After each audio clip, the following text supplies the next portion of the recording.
The ancient Agora of Athens is the place where the city ceases to be just physical space and becomes an active political community.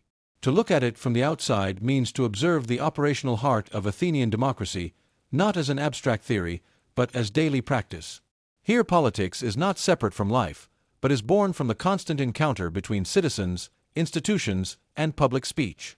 From a historical point of view, the Agora develops from the archaic age as an open space intended for multiple functions: market, assembly place, religious center, and administrative seat. This plurality is fundamental. The Agora is not a building, but a system of spaces, in which economy, religion, and politics coexist without rigid separations. With the affirmation of democracy in the 5th century before Christ, the Agora assumes a central role in Athenian life. Here magistracies operate, public debates are held, laws are administered. The outside of the Agora tells a conception of politics based on visibility.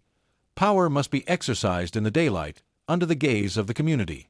Unlike the Acropolis, a place of symbolic representation, the Agora is the place of action.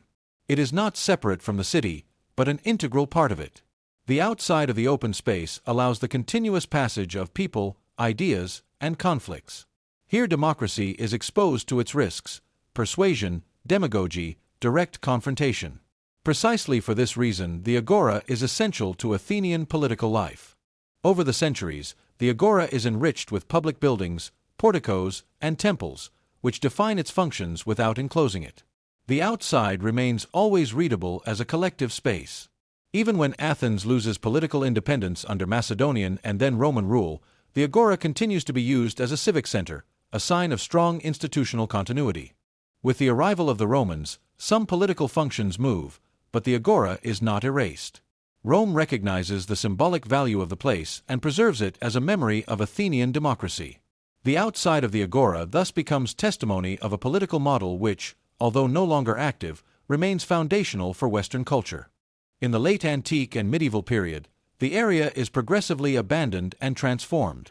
Only in the modern era, with archaeological excavations, does the Agora re-emerge as a historical space.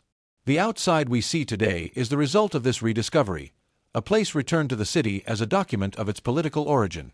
Today, observing the ancient Agora from the outside means understanding that Athenian democracy was not an abstract idea, but a daily practice made of physical presence, public speech, and confrontation. The Agora tells of a city that built its identity not around a sovereign or a temple, but around a shared space, in which power is born from dialogue and participation.